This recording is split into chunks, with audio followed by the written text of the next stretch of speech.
Source gang, 7 gang, over everything. You know how we rocking, man. SUC in the building, Sourced Up Click. We gonna put it into place. We gonna throw it in their face. Y'all know how we doing. You know how we rocking over here, man. At the source, we going straight to the source material. This is part 5, Black Jews in Africa and the Americas by Tudor Parfitt. Dr. Tudor Parfitt. Put some respect on Parfitt's name. Maybe putting in that work. If you ain't seen, he was recently on Garfield's channel. He pretty much he annihilated Garfield and the whole dagger fraud community. You know what I'm saying? Because he put some things out there and set a few things straight about there being actual Black Jews, authentic Black Jews, and strong evidence for Black Jews in West Africa, and also that some of them may have got caught up in the slave trade, saying that's highly plausible. So put some respect on Parfitt name. You know what I'm saying? Oh, yeah. Shalom, man. Shalom to my brother Sean Harris. Shout out to Sean Harris, man, showing love on every broadcast. He been looking out, man. We looking out for you too, bro. Hey, man, it's being reciprocated over here, brother. Source Gang, 7 Gang. You know what I'm saying? Shout out to Tanks on the Ground. Shout out to my brother, the General. You know what I'm saying? Yashar. Shout out to El Yara. Shout out to Anonymous Hebrew. Putting in that work, man. Orthodox Moore putting in that work. He just dropped another video today. Go check that out. I can't think of the sister name right now, but the sister wrote a book with an interesting perspective on African and Arab origins of the Bible. So he did an interview with her today. I went over her material today. So go check him out, Orthodox Moore on YouTube. Shout out to the CEO. You know what I'm saying? He's gone this weekend. He's out in Houston shooting a video, throwing up the 4 in Houston. So that's what he's doing. So I'm going to hold down the front until my brother get back. I'm going to hold down the fort until he get back. You know what I'm saying? Shout out to the CEO, Jeremiah. Please say the Yah. Put some respect on his name. Shout out to the middleweight champion of the Source, Gold Coast Gorilla, my brother King Seth, man. Shout out to that brother. Shout out to my brother James Cassell, man. Swinging and banging from Atlantic Caney, you feel me? And shout out to D-Red, the Blues Collar Scholar.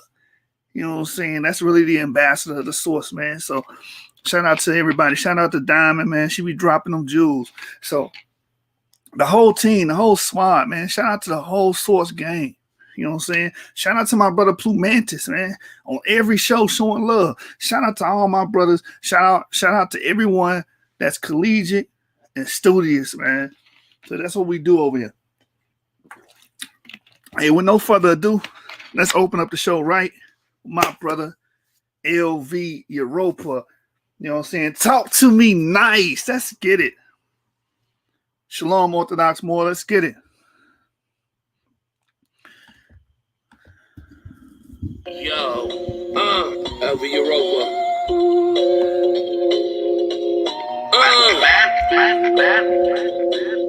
Follow me on Facebook, YouTube, Europa Report TV. Woo! Special shout out to everybody that makes the community what it is. And we're gonna prove, no matter what we believe, we can still get into that motherfucking sauce, nigga. Talk to me nice. This one a different vibe. This one a different high. Ooh, I got a different love. Yes, I serve a different eye. I am Judah the home turf, bitch. Yep. I'm from a different tribe. Different. If it's problem, then we gotta go get it. We cross the line. Man, I'm back on my premise. Life was really looking grimace. Chopped it up with the bros. I know what I know, but still, and shout out to Wiggins. Y'all niggas kittens. You gotta be kidding, my nigga. I do know the difference. I had a diamond stuck in a hard place, but every stone don't glisten. Shout out to me shit. Oh, you smell the secretion. Give a word like Ephesians. You gotta repeat it, cause they wanna delete it. Who spoke that from the fetus? Talk to my nigga Drake Gates. He gon' tell you about faith, or maybe I'ma ask PJ. I know he know about grace. This is supposed to lead to the bait, no kitty popping. I want cheese on my cake. Some niggas be lying in jail. I'm tired of friends. You can see that on my face. Hey, Yo, Rory, go tell all the people I'm here and they'll never replace this Neo love that I got in my heart. And they know they can't take it away. This one a different vibe. This one a different high. I got a different love. I serve a different eye. You in the hood, bitch. I'm from a different tribe. If it's product, then we gotta go get it. But we cross a different line. This one a different vibe. This one a different high. I got a different love. I serve a different eye. I serve a different. You to the home turf, bitch. I'm from a different tribe. If it's problem, then we gotta go get it. But we cross a different line. This one a different vibe. This one a different vibe. This one a different high. This one a different high. I got a different love. I serve a different eye. You to the home turf, bitch. I'm from a different tribe. If it's problem, then we gotta go get it. But we cross a different line. Man, I'm back on my premise. Andrew, shout outs to Kim and I'm rocking with Kev. He put it to rest some falsehoods. I'm learning my nigga. I feel like Tahiti. So I sold graffiti. I read it and said it is needy. I broke bread and gave half to the wife. Damon McLean said never be greedy. No pretending little nigga. No pretending little nigga. These words are truth. What I mention, little nigga. You gon' get it, little nigga. Yo, John Hawkins, it's broken, nigga. You agree with the crime? It's nothing new when it's lawyer. The grant might break bread when I sit with the wrong. Break aim when that time is black. My main fact is go get a Quran. It's Rod trying to be on my bumper till down bird. Take a shit his lawn. Proper Report TV, my main mission. Everybody getting along. I pay hard when I get a receipt. Oh, y'all better open your strongs.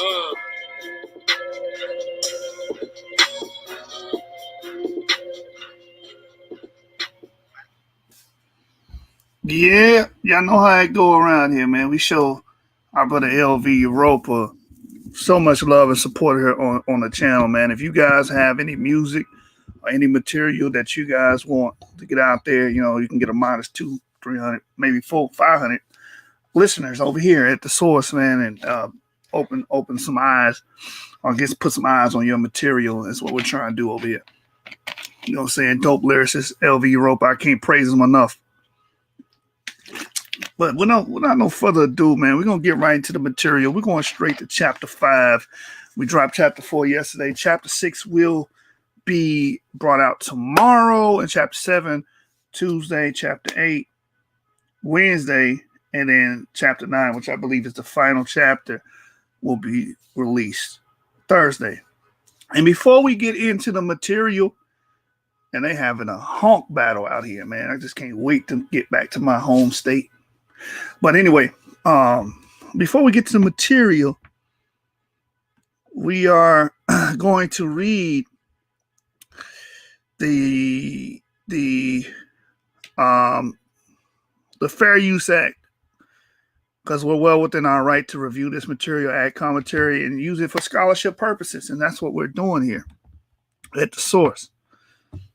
All right, so Section 107 of the Copyright Act provides the statutory framework for determining whether something is a fair use and identifies certain types of uses, such as criticism, commentary, news reporting, teaching, scholarship, and research. So again, I'm going to be adding commentary, critiques here and there, and this is for teaching, scholarship, and research purposes. This is why I'm using Tudor Parfitt's material tonight and giving it a quick overview for you guys. All right.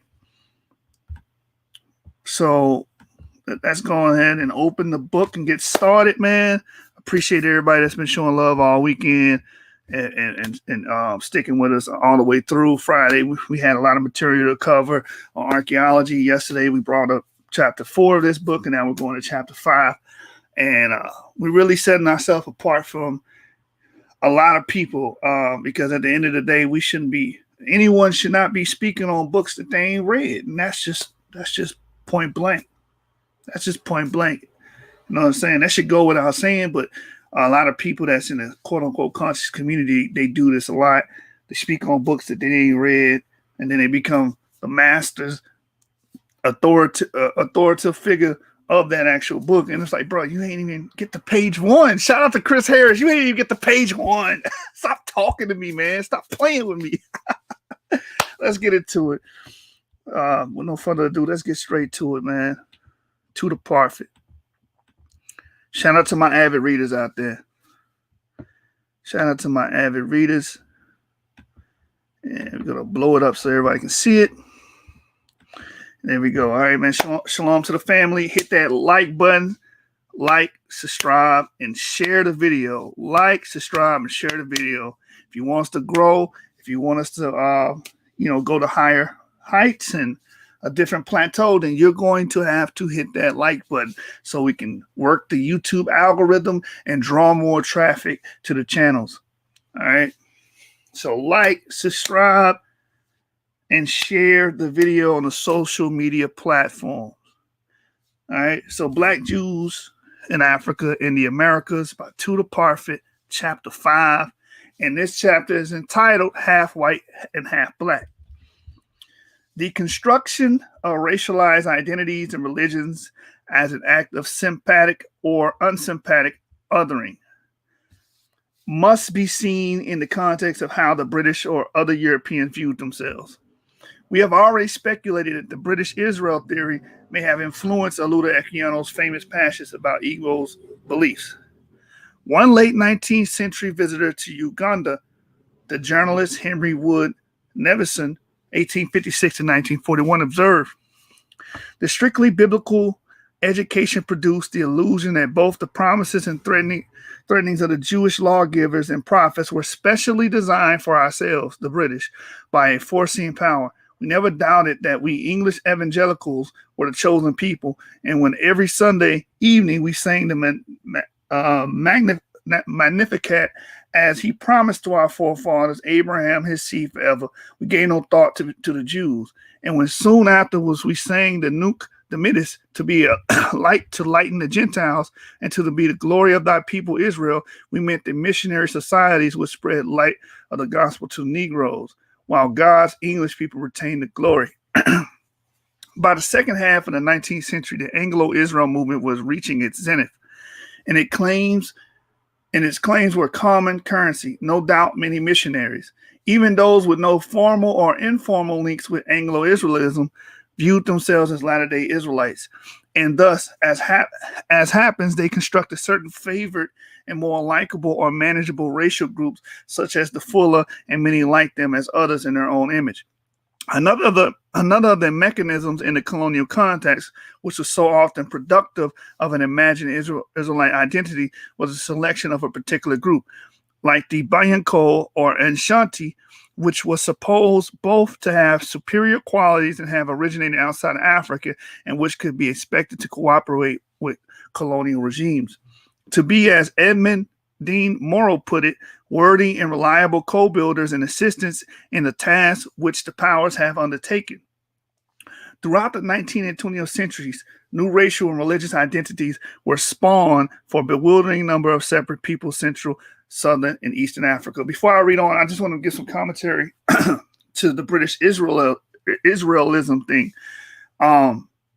It's funny that some people give pushback to the British Israelism thing, but if you're saying that the Ashkenazis are Jews and you don't question them, okay, how many British people have R1b paternal haplotypes, and how many Ashkenazi Jews have R1b paternal haplotypes?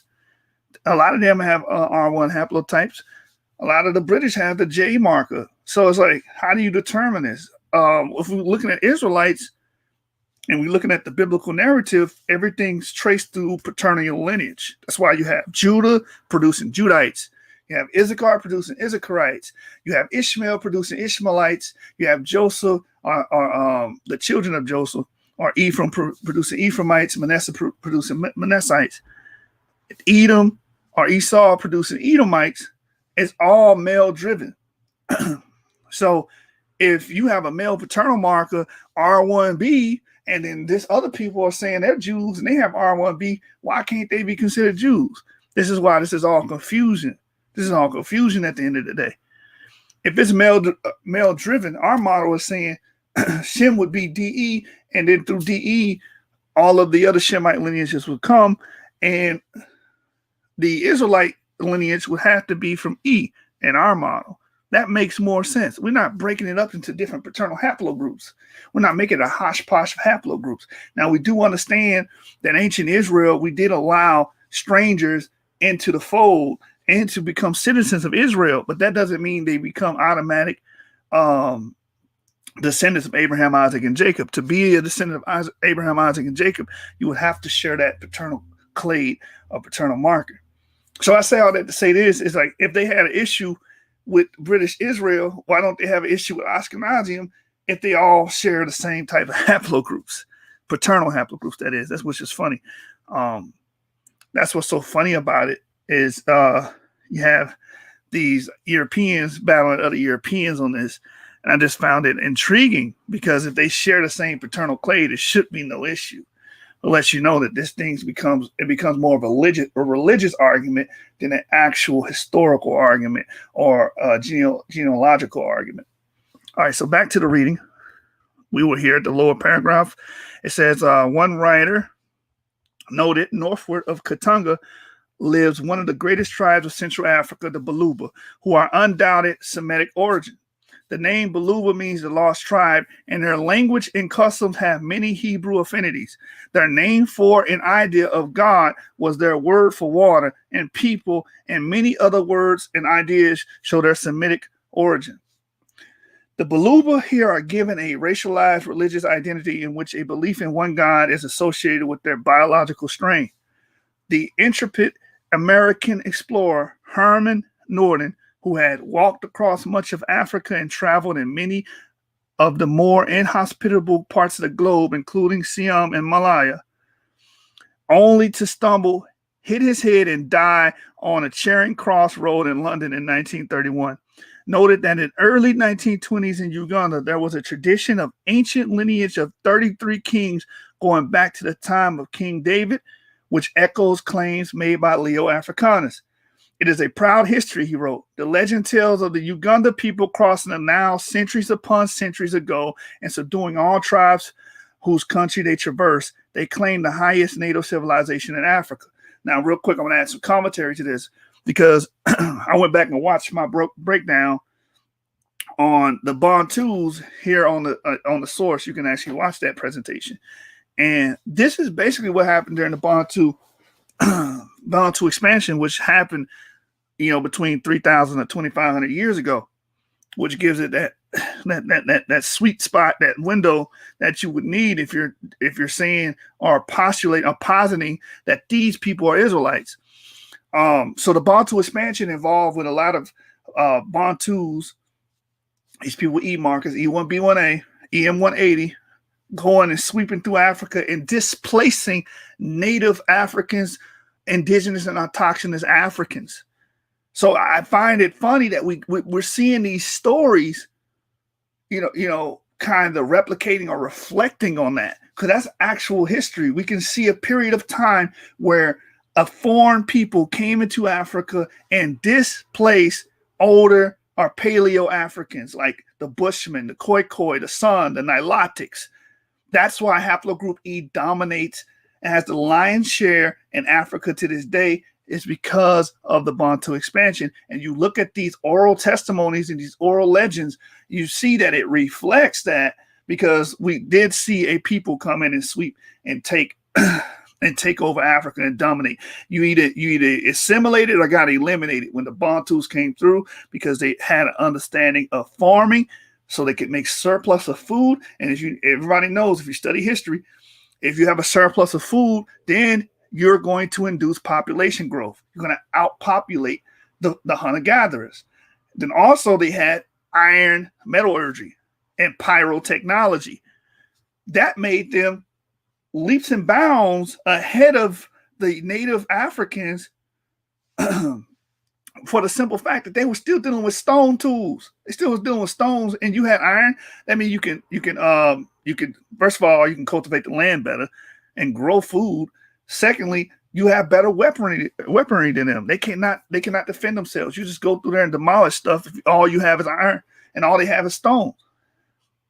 So this lines up historically, the oral testimony will line up historically.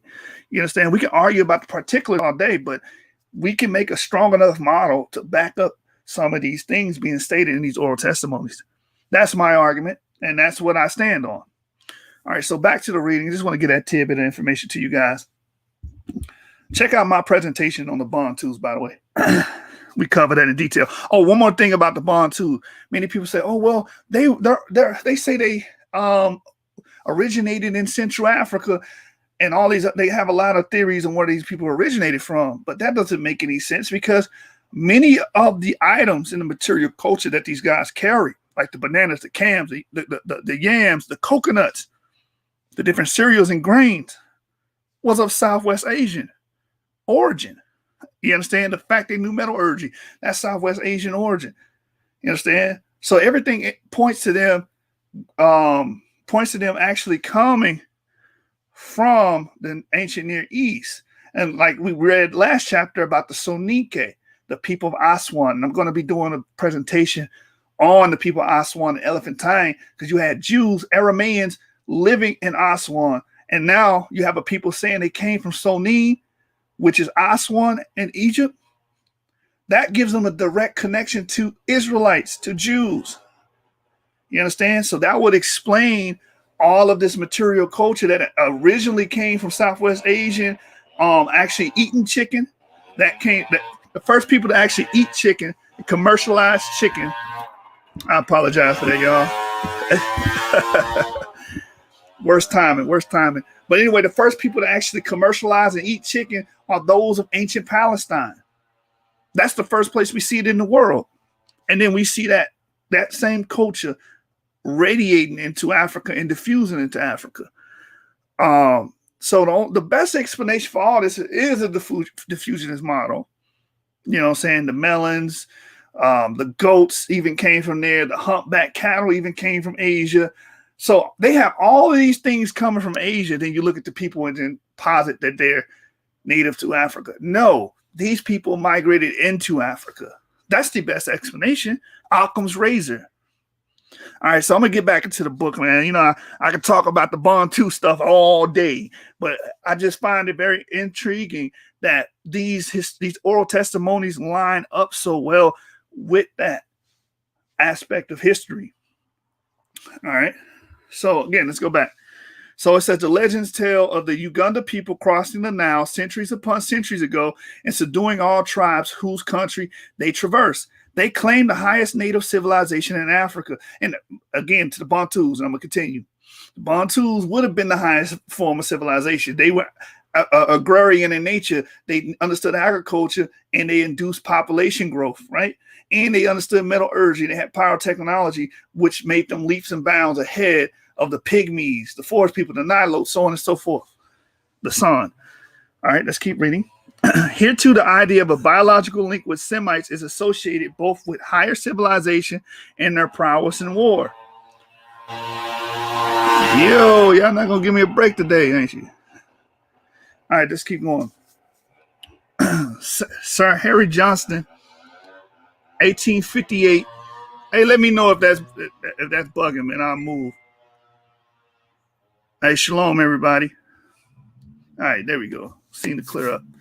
Sir Harry Johnston, 1858 to 1927, the first British administrator of the Uganda Proctorate and a prolific writer, thought that Phoenicians or Canaanites had crossed into Africa at some time, mingled with Ethiopians, and descended into East Africa, creating more advanced societies as they progressed. In Ankole, one of the 4 traditional kingdoms in Uganda, located southeast of Lake Albert, the British Cambridge educated explorer, hunter, and traveler T. Broadwood Johnson observed a one cattle rearing group.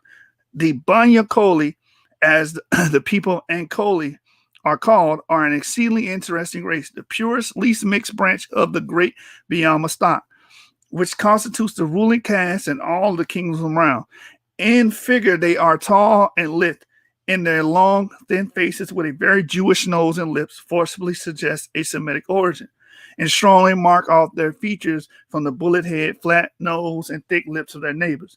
Captain Speke, who was the first European to travel amongst them, reasonably assumes from their own traditions and his own wider observation that the whole race are closely allied to the pastoral Gallas, who came from Abyssinia, centuries perhaps before the Christian era. Some roving Asiatic race with their longhorn cattle came streaming in from Arabia on the east and Palestine on the north and settled themselves in the mountain fastness of Abyssinia. Mixing with the agricultural Hamite Negroes dwelling there, they still retain their Semitic features, their pastoral habits, and their fine breed of cattle. The fact that on some of the ancient Egyptian tombs may be found sculptures of men bearing exactly similar features and with like long cattle, like longhorn cattle is significant. Thence, within recent centuries, a further migration was made, and the race, by their greater forcefulness and pride, subjugated the people in their path. And though aliens and few in number became like the Monkus in China, the ruling caste.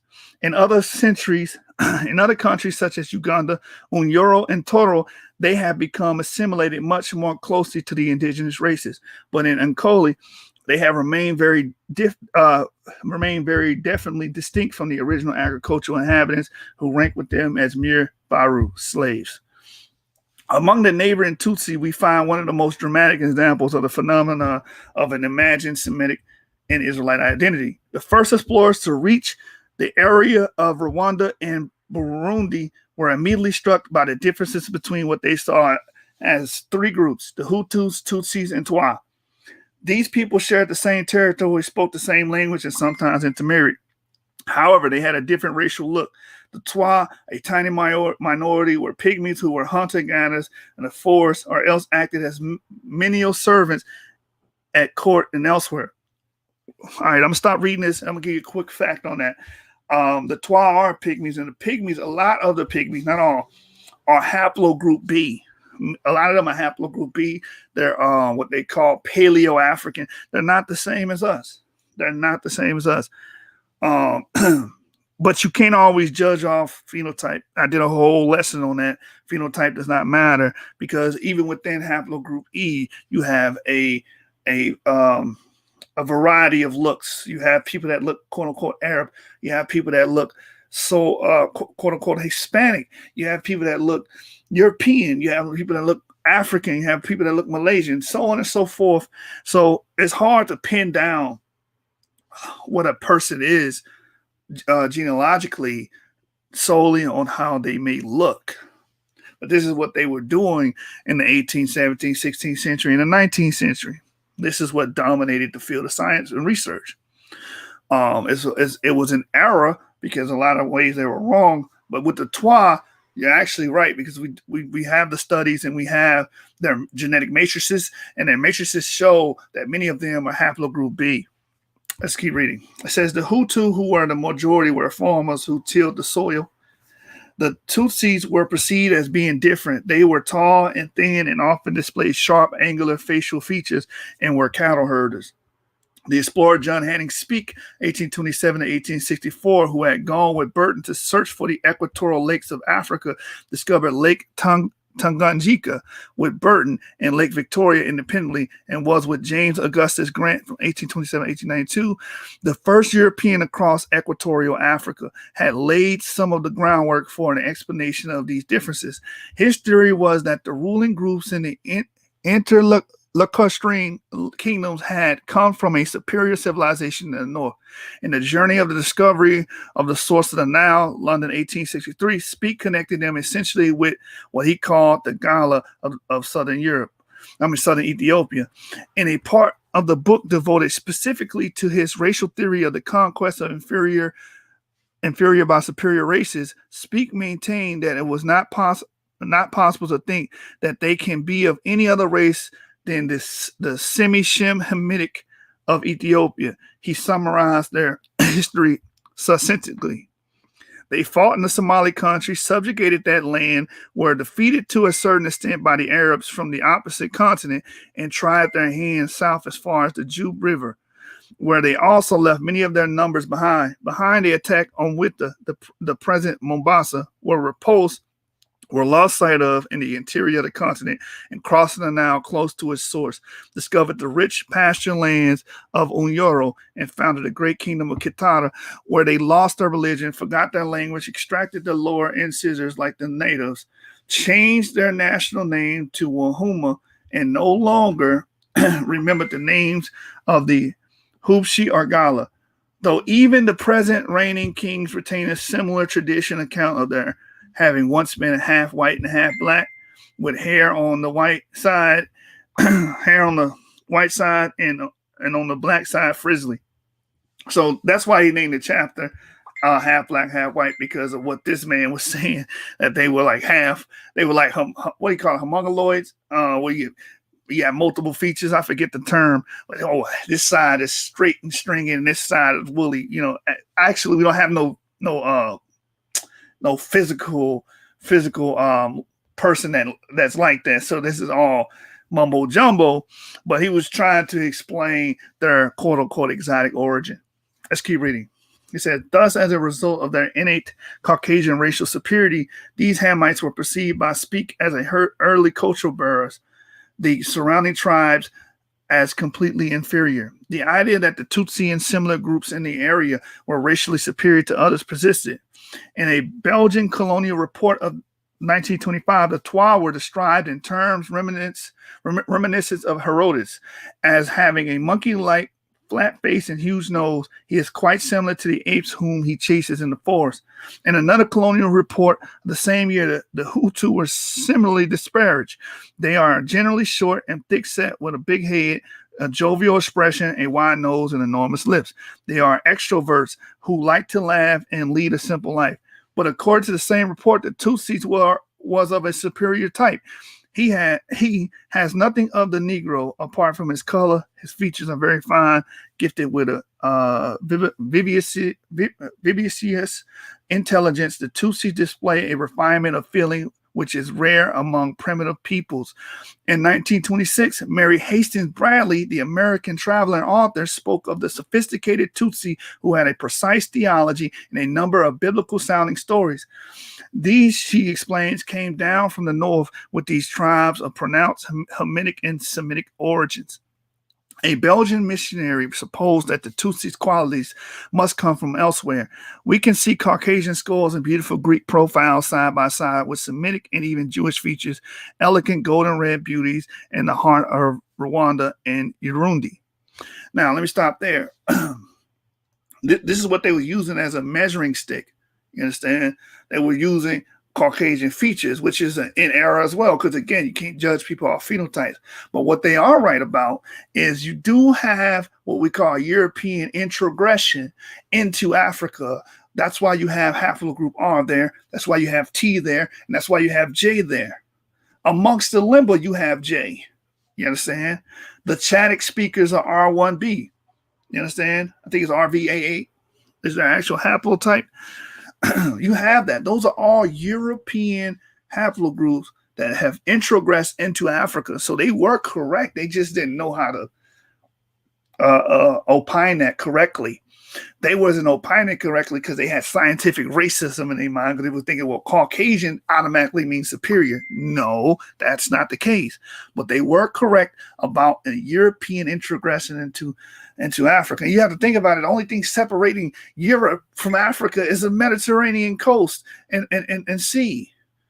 And then you have the pillars of Hercules, or the coast of Gibraltar, that's literally touching Africa. That's not too close. That's not too far away from Africa.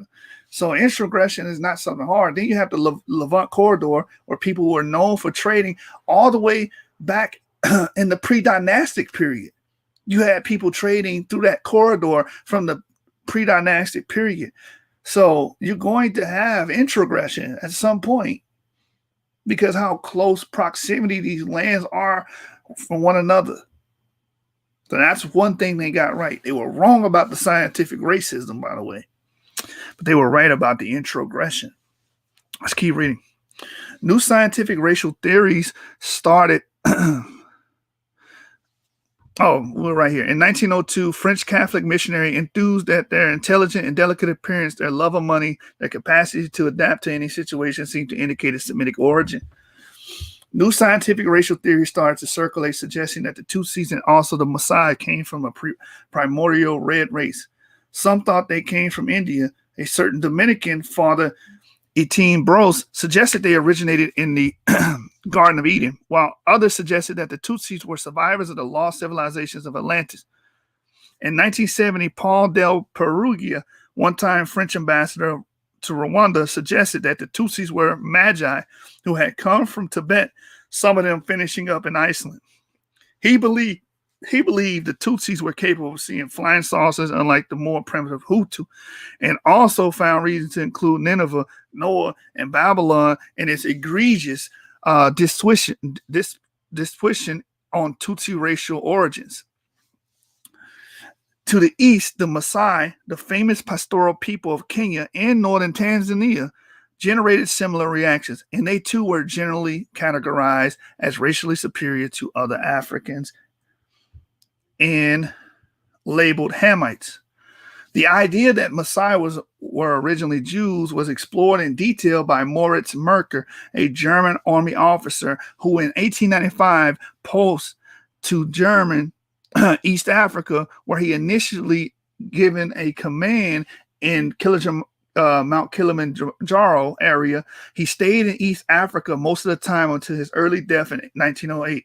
In his detailed and carefully researched work, Die Maasai, ethnographic monograph, Berlin 1904, which was reprinted in paperback in 2010, Merker set out his belief that he had found profound and numerous parallels between the Maasai's myths and customs, social structure, and religion, and those of the biblical Hebrews, which included the stories of the creation of the world, the story of Adam and Eve in the Garden of Eden, the serpent, the fall of man, the story of the flood, the theft of the birthright, the bronze serpent, and the Ten Commandments. Now, what's heavy about this is a lot of these stories would not have been translated in a lot of the Bantu languages, a lot of the African languages, until later on into the 19th century.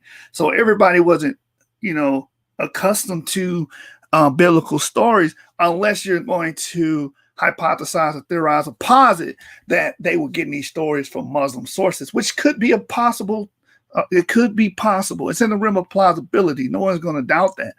But it's still an amazing feat if it's true that they retain these stories. I heard Black Jesus ministers say, or the Pygmy Twa know about the serpent in the garden and all that other stuff. That's not definite proof that they always knew that.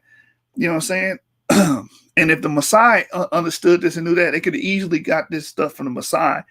And if the Maasai are haplogroup E, they would have been the ones who subjugate or come in and dominate those type of tribes like the Pygmies. All right, so let's get back into the reading. Merker was fascinated by the Maasai, and he devoted himself to a thorough study of their customs and particularly their religious practices in the light of his understanding of the Old Testament. Like many others, he used the Bible as means of interpreting what he observed, which is in archaeology, they call that the traditional view. When they dig up earth in certain areas of earth, they use the Bible and the biblical narrative to see, okay, what happened during the time of the Neo-Assyrian period? What happened during the Ramesside period? It's the same thing right here. Let's keep reading. Right here with the highlighted portion on the lower left on your screen. It says, for him, the Israelite ethnographic model was an obvious point of comparison with the religious manifestations he came across. Toward the end of the book, Merker discussed the earliest narratives of the Israelites and the Maasai, and used similarities between the Maasai and the Israelite perspectives as the main proof of a close racial relationship between the two. The Bible then was largely responsible for giving the Maasai a new racial identity that was more in keeping with their familiar-looking religious customs. He concluded that the Maasai and the Hebrews once constituted a single people. The Maasai, in fact, were Israelites. If we shift our gaze to the southern part of Africa, the same fantasies abound. The Dutch, who started settling the Cape at a time of great religious commitment and zeal, believed in the sharp distinctions between the saved and damned, between freemen and slave. The Dutch, as well as others, were sure that when the Bible spoke of the children of Ham, it had the black peoples of Africa in mind, and according to them, there was a scriptural authority for blacks being maintained in permanent slavery. Now, again, commentary on that goes back to the curse of Ham that came from this medieval thinking, which encouraged and influenced our modern racial theory. So a lot of you people that are going around pushing moderation theory on people saying, well, I'm nothing but black, I'm always will be black, and that's all I am, you're pushing the curse of Ham inadvertently. That's where that thing has come from. We covered that in Eda Brutus' book, and we covered in early chapters on the chapter 3. Watch part 3. Tudor Parfitt covers how the curse of Ham influenced our modern racial thinking today. Now back to the reading. As Thomas Herbert put it in 1627, the natives being propagated from Ham, both in their visage and nature, seemed to inherit his malediction. In the Cape, as elsewhere, the Bible became a roadmap for the understanding of African peoples, time and again in an exercise in comparative religion. The peculiarities of local peoples were given a biblical spin by Europeans. Features specific to them, such as scarification, were put in a biblical context. Thus, in 1612, Patrick Copeland observed they cut their skins like Baal's priests. And we do know that was an actual ancient practice that is recorded in the Bible. They did go around cutting themselves for some kind of theological worship. Let's keep reading.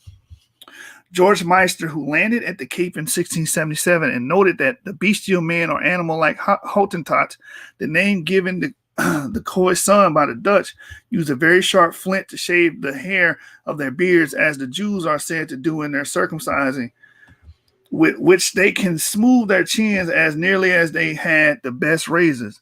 Nonetheless, he added, Jews like the Turks, West and East Indians had a spark of knowledge of God and of his will, and were, therefore, as far from these savages as is the sun from the moon. In 1695, Johannes Gulimus Grevenbroek, born 1644, made further similarities between Jews and the Khoisan. In a letter he noted, that is, suppose that it is from the Jews that the inhabitants of the remoter parts have learned the practice of circumcision, although it is more serious operation with the Africans, involving the cutting away not only of the prepuce, but of the skin right up to the base of the abdomen. From the Jews, also, the natives near us must have acquired the practice of removing the left testicle. If you would excuse the mention of it, indeed, who is so blind as not to see that it is from the Israelites that both divisions of the Hottentots have derived all their sacerdotal and sacrificial rites, which are redolent of the purest antiquity, although admittedly the lapse of so many centuries has obscured the connection. So again, it was making a lot of these arguments for a connection for the Israelites, and was saying, well, they didn't took these practices too far. Like the Hottentots were actually taking the left testicle, which is a grotesque and weird, strange cultic practice that these people were doing during this time. Let's keep reading. Grevenbroek also noted a similarity in the naming custom of Jews and Khoisan. Here I think I should mention that among our natives, the names of our brothers and sisters are in the Israelitish fashion, bestowed on cousins and on fathers or the mother side. Grevenbroek, like others elsewhere in Africa, thought that Hebrew and the language of Khoisan were connected. I am of the opinion, he wrote, that the language of the natives has something in common with Hebrew, for it seems to consist of guttural, labials, dentals, linguals, and other sounds that fall with difficulty from the lips and hard for us to pronounce. In 1705, Peter Kolb, 1675 to 1725, a well-educated astronomer from southern Germany, was sent to the Cape to make astronomical and meteorological observations. Kolb published a book, The Present State of the Cape of Good Hope, that had a very considerable success, and for the next 50 years was the definitive account of the religion of the Khoisan. Kolb claimed that their general customs and traditions were similar to those of the Jews. Now, I want to stop there and actually add some commentary about the Khoisan. Now, the Khoi or the Khoisan, not all of them are A and B. A lot of them have a lot of haplogroup E introgression because of the Bantu expansion. But those that are A and B, of course, we don't consider them Israelites. We consider them Hamites. Those that are E, we consider those to be lineal descendants of Shem and Israelites. But with that being stated, if you study these people, they have a Eurasian admixture that they date the macro satellites back to 3,000 years ago. And remember what I brought up about the Bantu expansion. That happened, an estimate or approximation, 3,000 years ago. So you have this Eurasian admixture coming into Africa around about 3,000 years ago, the same time we see the Bantu expansion. If we pair these two things together, we can say this is why they had all of these Southwestern Asian material culture being radiated and diffused into Africa. It just makes that much sense. They were coming from this area. They brought those genes with them. They brought the material culture with them, and so on and so forth. And the rest is history. All right. So let's get back to it. We are on this side in the beginning of this paragraph here. It says the Khoisan legend that they had entered into the country through some sort of window was seen by Kolb as a distorted folk memory of Noah's Ark and the flood. He enumerated what he saw as the similarities between their sacrificial customs, their moon festivals, circumcision rites, and so on. One of the things about the Khoisan that had struck Kolb was their stubbornness and intractability. They could not easily be weaned from their various cultural practices. One such practice, according to Kolb, involved a male elder urinating on people during rites of initiation, funerals, or weddings. I took abundance of pains and spent not a little money, wrote Kolb, to come to the meaning of the pissing. He understood the ritual as a means of conveying respect. For instance, an elder might urinate upon people at a funeral who had accompanied the deceased as far as the grave. Pissing, he noted, is the glory of all Hottentot ceremonies. However, Kolb disapproved of the custom and did all he could to change it. The resistance to change for the people concerned was another example of their stubbornness, and their stubbornness they exhibited was put in a biblical context. The Hottentots, who had resisted Christianity as they resisted Kolb's attempts to change their customs, were stiff as are the Jews for this and other reasons. He asserted in the customary act of racial and religious construction that the Khoisan could be counted among the children of Abraham, that they were indeed of Jewish blood. In 1767, Gisbert Hemi delivered a Latin speech subsequently published titled De Promontorio Bone Spe at the Hamburg Academy, in which he noted that Kolb is of the opinion that the Hottentots are descended from the Jews. There is no lack of evidence to add considerable weight to this conjecture. There is the widespread tradition concerning the first parents of their race who arrived in the region of the earth through a window and a door. There are their well-known sacrifices, though, through which they strive to correct anything that is evil. There is a great variety of practices which are known to be especially common among Jews. They divorce their wives for the most trifling causes. In marriage, they never depart from the forbidden family relationship. Firstborn sons have special privileges regarding inheritance. Women who have just given birth or who are menstruating are unclean, and their husbands are not permitted to have any relations with them. They abstain from eating pork and other food Jews are forbidden to eat. So again, this is more things they were observing in the 18th century. And I do believe some of these things were diffused through the actual Jews. You understand? Because we have what I said, the Bantu expansion happening around 3,000 years ago. And we also have this Eurasian admixture coming into Africa and these parts of Africa 3,000 years ago. That only makes sense.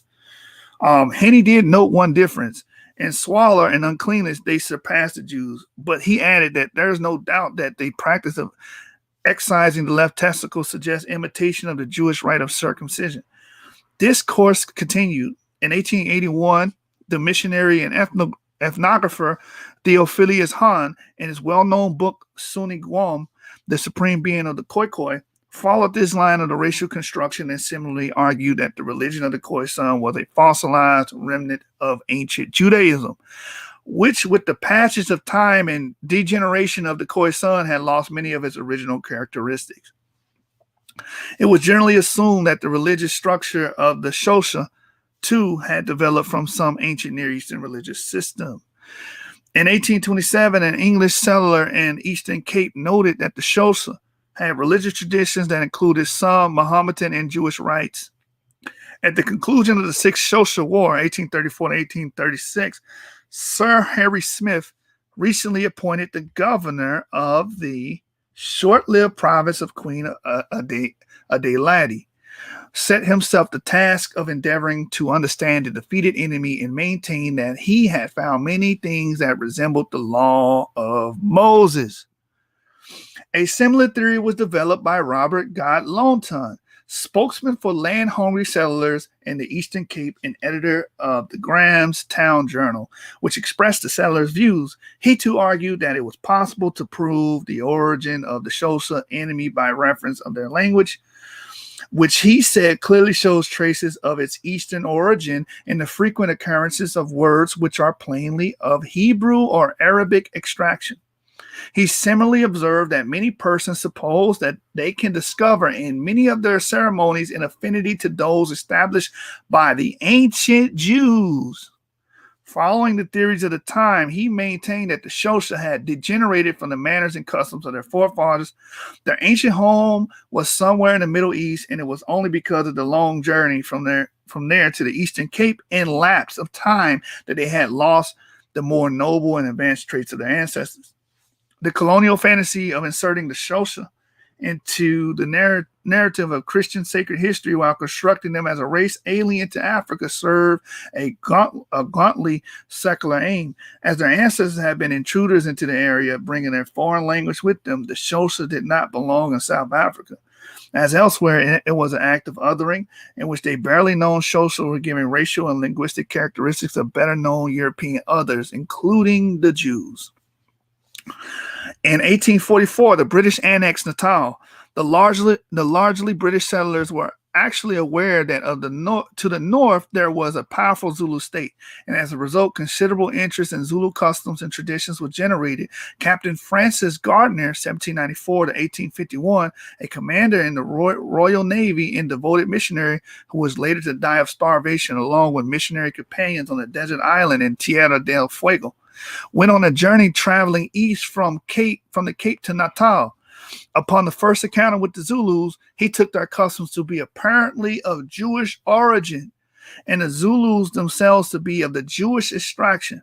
The Zulu customs that led him to this conclusion included circumcision, Levirate marriage, the festival of the first fruits, and a number of others. In 1835, Gardner was sent to negotiate a peace with the Zulu chief Dingaan at his winter home, Kwa Kangela, near present-day Isho. Upon his return, after lengthy and detailed talks about every aspect of Zulu life, Gardner reported that Zulu religious beliefs were quite simply a remnant of pre-Christian Judaism. A British power was extended further east. The same discourse continued. Throughout the 1850s, Zulus continued to be racially constructed as Jews. Their settled pastoral life and their religious and social customs were evidence enough of this. G.R. Peppercorn, the magistrate of Pafana location, observed to the Native Affairs Commission that a general type of the customs and laws of the Amazulu may be found in the early history of the Hebrews. Zulu polygamy, marriage customs, even attitudes toward work were all described in the appropriate biblical passage. He suggested that any European who wanted to understand Zulu customs had only to read the Old Testament. Henry Francis Finn, 1803 to 1861, an English traveler, trader, and a knowledge expert on Zulu customs, left behind a diary that is one of the best sources on the history of the Zulus. The diary covers the period from 1824 to 1836, when Finn was living much of the time with the Zulus. I was surprised, he wrote, to find a considerable resemblance between many of the Zulu customs and those of the Jews. These included war offerings, sin offerings, propitiatory offerings, festivals of first fruits, periods of uncleanness, and on the deceased relatives and touching the dead, circumcision, rules regarding chastity, rejection of swine's flesh. Finn concluded in the usual way of the Hamitic hypothesis that in the view of the nature of semblance of many of their customs to those of the ancient Jews, as prescribed in the Levitical priesthood, I am led to form the opinion that the Zulu tribes have been very superior to what they are at the present time.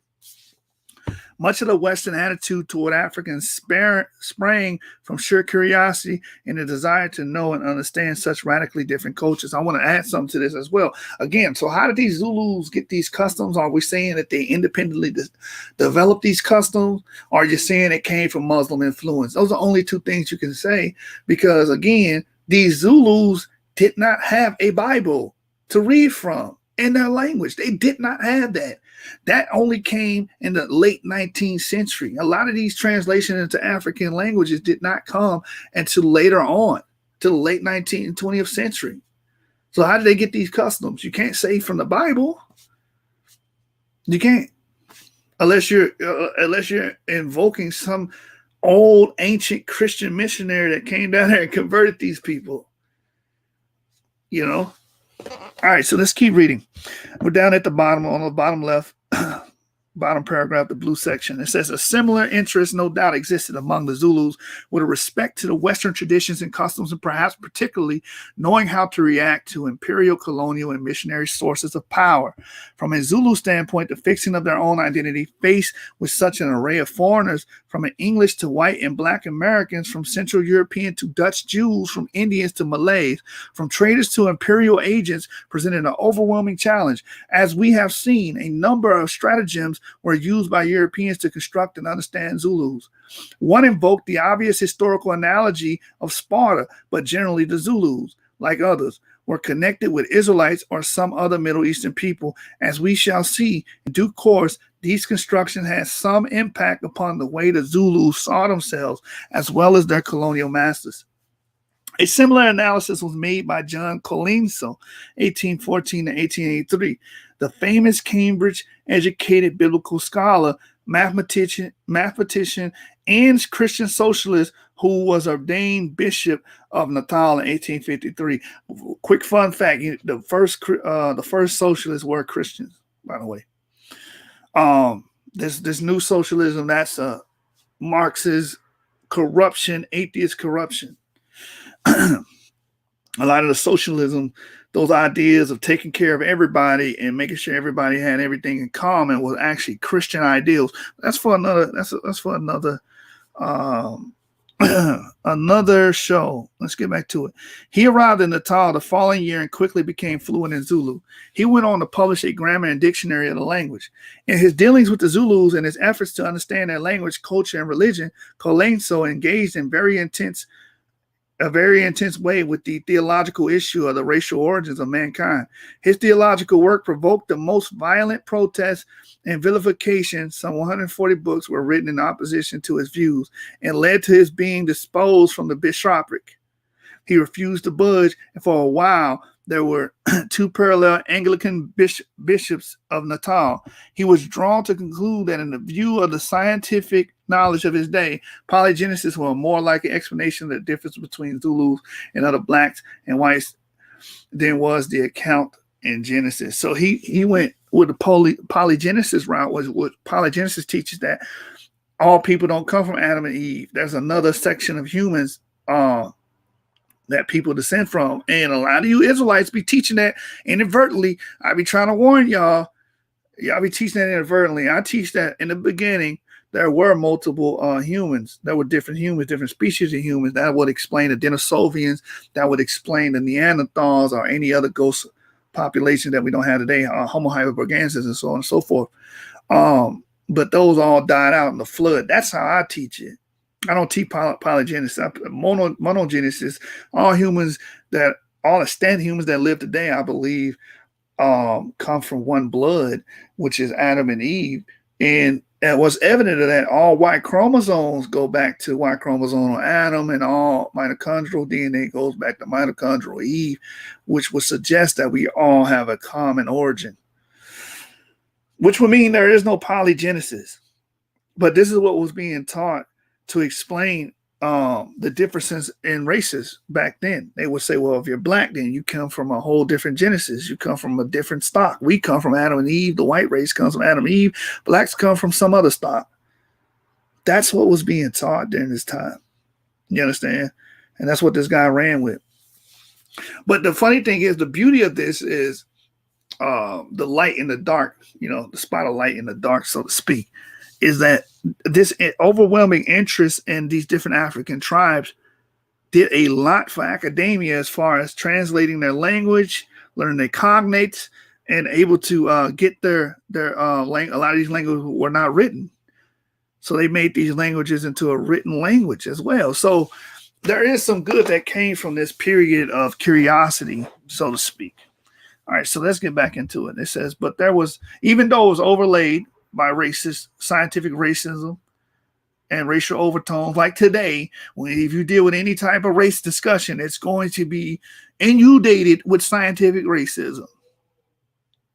The fact that you guys think that black people were stuck in Africa for thousands of years, that comes from this mode of thinking. All right, let's get back to the reading. It says, but there was nothing pejorative about his selection of polygenesis. He threw himself into contemporary anthropological debates in which he stressed the dignity and humanity of the Zulus while rejecting the social Darwinism that sought to categorize them. So again, that social Darwinism was that what polygenesis was doing, was making these people like, well, these people are primitive, they deserve to be slaves because they don't even come from Adam and Eve, so we don't have to treat them as such. They're not fellow mankind. You understand? But he was using that, but not using that aspect of the argument. Let's keep reading. It says, like other Africans, as an inferior group lagging behind the evolutionary race. And that is what social Darwinism teaches. So a lot of people say, well, no, the social Darwinism ain't racist. That's the tenet of social Darwinism, that Africans are an inferior group lagging behind the more superior, more evolved race, which would be the white race in that type of setting and thinking. It says, in his attempt to socially construct the Zulus, he depended largely upon biblical ethnology. He often gave the impression that he thought there was a connection between Zulus and Jews. One Zulu he visited him in Petersburg in 1850s took the view that Colenso undoubtedly thought that the Zulus were directly descended from the Jews. Colenso was convinced that the two Zulu names for God embraced perfectly the notions of the divine contained in the Hebrew words Elohim and Jehovah. So close indeed were the resemblance according to Colenso, that frequently he suggested that anyone who wanted to really understand the Bible had best study Zulu customs. Zulu habits and even the nature of their country so nearly correspond to those of the ancient Israelites that the very scenes are brought continually, as it were, before their eyes and vividly realized in a practical point of view. Practically everything about the Zulus, from their lunar calendar to the order of religious feasts, seem to reflect an Israelite past. So this is actually the words, this is after the quotation. You see that on the page? This is the words of Tudor Parfitt himself. He's saying that. He said practically everything about the Zulus, from their lunar calendar to the order of religious feasts, seem to reflect an Israelite past. So again, he's open to the idea. A lot of you people that haven't read the book will say, well, oh, he's not saying any of that. Well, you need to read the book to make that judgment. I'm getting sick of you people that don't actually read, making judgment and authoritative statements about something you know nothing about. Read the book first. Anyway, let's keep reading. It says, the Zulus keep his annual feast and observe the new moon as the old Hebrew did. The Zulus have their festivals at the beginning of the southern spring and at the end of our autumn. That's how, what are you getting at? That's in the Bible. They start in Abib, which is spring, and then we know how it ends. Okay, so it says, corresponding to the Feast of the First Fruits and the Feast of Ingathering of the ancient Hebrews. Bishop Colenso was so convinced of the authenticity of Zulu traditions and so convinced that they were pure traditions and those preserved elsewhere that he went on to write important theological works based in part on Zulu oral tradition. Colenso was called father of the people by the Zulus and became their advocate. In most matters, he took the sides of the Zulus. Colenso's exposal of Israelite influences upon the Zulus may thus be seen within a liberal tradition in his reading of their traditions, a mechanism in his fight against the forces of racism and conservatism. But equally, his racial construction of Zulus was yet another example of the tendency of the Semitic hypothesis to elevate a favorite group above surrounding peoples. Karl Peters, the founder of German East Africa and later on hero of Adolf Hitler, writing of the Shona of Eastern Zimbabwe in 1890s, noted how absolutely Jewish is the type of this people. He wrote that they have faces cut exactly like those of ancient Jews who lived around Aden. Also, the way they wear their hair, the curls behind the ears and beard drawn out in a single curls gives them the appearance of Aden or of Polish Jews of the good old type. This piece of racial construction is of some interest. There's little possibility that Peters really came across Shona in the 19th century wearing sidelocks, piat, worn by Orthodox Ashkenazi or Yemenite Jews. I also want to make a statement about this. Remember, he declared that this was the hero of Adolf Hitler. So Adolf Hitler would have been familiar with his works and what he wrote. And it's funny because Adolf Hitler is also on the record saying that Jews were Negroid. If we go, I mean, I don't like sidetracking too much, but if we go to Tudor Parfitt's latest book, he actually has that quote. Let's see. You see, I've been busy. There it is. Hybrid hate. Let's get it. I believe it's in the beginning of the book. He has an actual quotation. Let me make sure you guys can see my screen. Yeah, you guys can see my screen. Hey, shalom to the family, man. Shalom to D Red. Shalom to Ivan Miller. Shalom to Orthodox Moore. Shalom to Tizariah. Oh, Sariah, my bad. It says the T is silent right there. Shalom. And shalom the Royal Prince. Shout out to Royal Prince. You on all the shows, man. All right, so I believe it's in the beginning of this book. You have to forgive me on this one. I've been digging in so many other books and I forgot where this is at. But he has a quote from Adolf Hitler in his book. And he talks about the Jews being of the Negroid race. Let me see. Where is it at? Right here. Right here. Page VII. Right here. You see that? Can y'all see that? The Adolf Hitler right there. Jews, the Negroid parasites in our national body. So Adolf Hitler did view the Jews as literal Negroes. You understand? And this guy that we're reading about in this book may explain that because he understood, if he knew his works, he understood that point of view. Yeah, this guy right here. He said, Karl Peters, the founder of German East Africa and later on hero of Adolf Hitler. If he was his hero, I would assume, it's safe to surmise that he would know of his works. And that may be the influence or the driving force behind him making statements like this. Adolf Hitler did say literally, Jews, these Negroid parasites in our national body. That's what he stated. So he viewed Jews as being Negroid. You understand? All right, so let's get back and finish this off.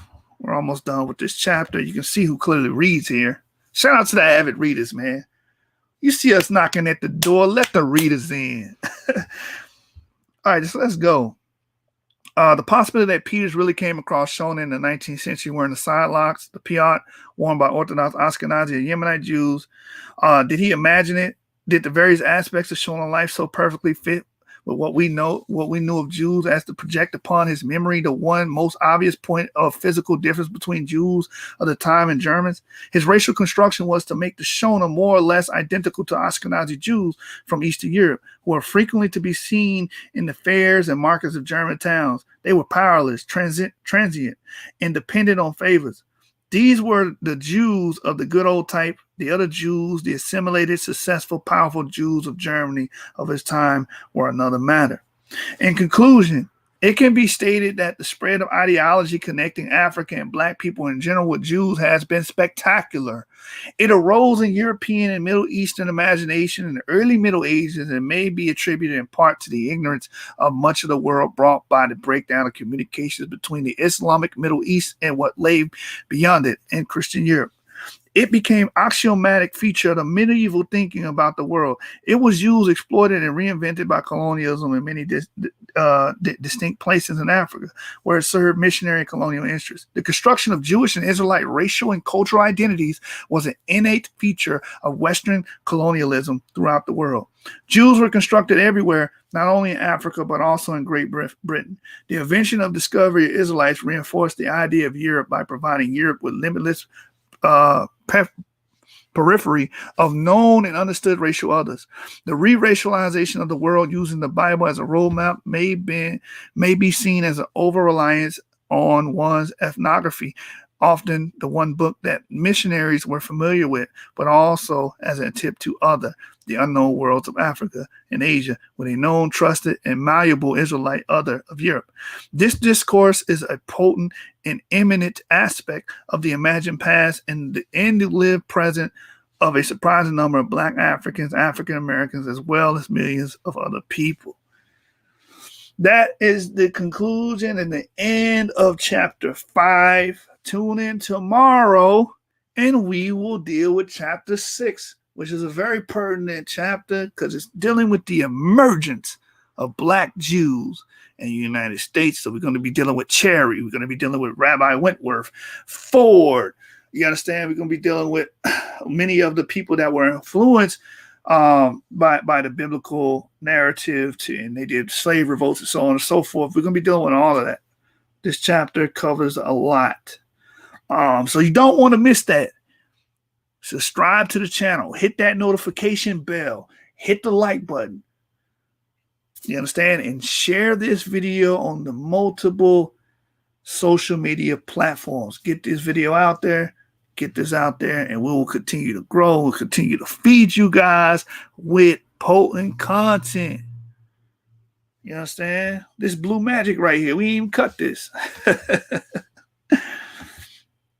All right, man. Shout out to the avid readers. Shout out to all the brothers and sisters that actually take studying serious, that actually care about information and curating information and bringing this to the next level. And that's what I do it for. I do it for you guys. I do it for the Israelites that's studious. You know what I'm saying? If you want the ignorant stuff, you can go to other channels like Sonetta, Garfield. They deal with ignorance. They're in the realm of ignorance. They're not really reading books. They're not tapping into this. I spent all my whole Sunday just reading and studying. You understand? I got some heat for you guys, man. Some heat for you guys. I will be covering the Jews of Aswan, the Jews of Elephantine, that's dealing with the Elephantine papyri, and dealing with the Semitic people in detail. We'll be covering that. So look forward to that as well. We will be finishing this book. Like I said, chapter 6 is coming out tomorrow. Chapter 7 is coming out Tuesday. Chapter 8 is coming out Wednesday. And the finale is Thursday. So tune in for the rest of the week and you will see this book in its entirety. It will be archived as a playlist on the channel. So you guys, if you guys want to, sit back one day, you cooling on the Sabbath one weekend and you need some material, you can just put that playlist on and get the whole book in its entirety. And again, we're able through the Fair Use Act, we're able to do commentary, criticism, news reporting, teaching, scholarship, and research on copywritten material. And that's the purpose of we're using this for, to review, overview, comment, teach from it, scholarship, research, you understand, and things of that nature. All right, so y'all tune in tomorrow. You don't want to miss it. We're going to be dealing with chapter 6.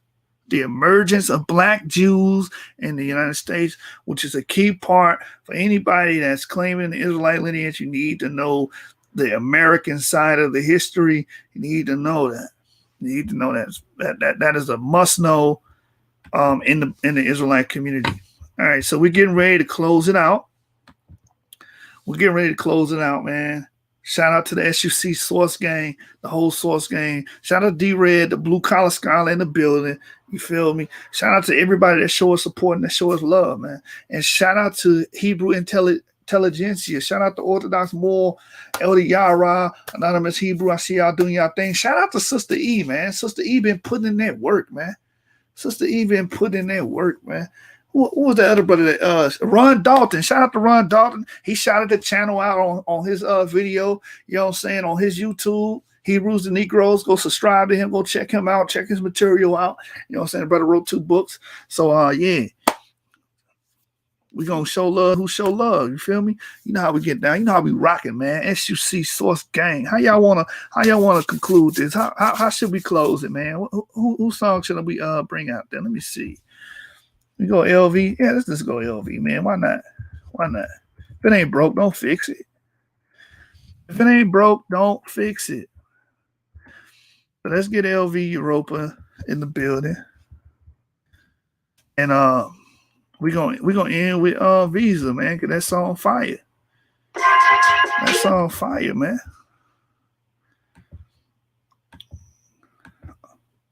Yeah, man. Shout out to LV Europa TV. You can find all his songs on YouTube, Facebook at LV Europa TV. You know what I'm saying? If y'all want y'all music played, send me your music via Facebook, and we'll play it live, man. Get you a modest 200, 300, 400, sometimes 500 listeners on the channel. Let's go. Over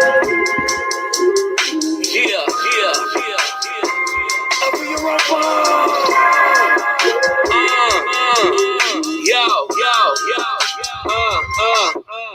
I got a visa, that's one swipe. Bitch change the meter, I got that all money, baby. That bitch came with a beeper, cold as a freezer. Heat up in my leisure, I feel like a fever, baby. You know I'm a keeper, I got a visa, that's one swipe. Bitch change the meter, I got that all money, baby. That bitch came with a beeper, cold as a freezer. Heat up in my leisure, I feel like a fever, baby. You should know that I'm a keeper. This is a keepsake, hey. And you can keep that tucked away. Some gon' come with the lies. Remember them when you pray. Some gon' cry when they die. You don't worry about the cave. Look, I done whipped up away. My time is short, so I'ma live it today. That shit was real. What happened to the slaves? But you gotta be brave. This a land of the free. Gotta move like waves. Put the ring to the path. I give them path for the rage. Then I put them on the path to take them all up stage. I got a visa, that's one swipe. Bitch change the demeanor, I got that all money, baby. That bitch came with a beeper, cold as a freezer. Heat up in my leisure, I feel like a fever, baby. You know I'm a keeper, I got a visa, that's one swipe. Bitch change the demeanor, I got that all money, baby. That bitch came with a beeper, cold as a freezer. Heat up in my leisure, I feel like a fever, baby. You should know that I'm a keeper. This is a keepsake, hey. You can use this right away. Some gon' come with the truth. Honor them when you pray. Some gon' laugh about their life. They don't worry about delays. Look, I done whipped up away that level's real, but you can use it today. Don't worry about how you're gonna get paid. Lord, give it free, take it away, hey. Don't you wanna be free? Remove that rage. There's a path to the light, don't misuse those ways. We flow with the truth. Gotta move like waves. I got a visa, that's one swipe. Bitch change the demeanor, I got that all money, baby. That bitch came with a beeper, cold as a freezer. Heat up in my leisure, I feel like a fever, baby. You know I'm a keeper, I got a visa, that's one swipe. Bitch change the demeanor, I got that all money, baby. That bitch came with a beeper, cold as a freezer. Heat up in my leisure, I feel like a fever, baby. You should know that I'm a keeper.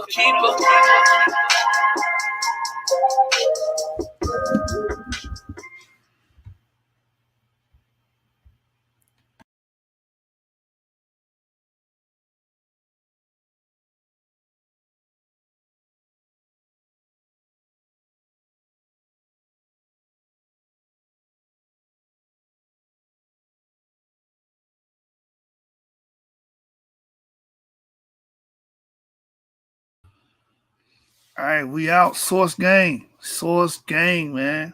Hey, if y'all want to do a video presentation breakdown, the panel is open. Just hit us up on Facebook, and we will get you a slot on the show, unabated. It's your show. Whenever you want to do your presentation, just let us know. We're open to anybody, man. If you atheist, agnostic, Israelite, Christian, Moorish, Muslim, whatever, Catholic, you can come to the channel and do your breakdown and give your dissertation on any information. We allow it. Just hit us up. Don't be shy, man. Y'all got a voice over here.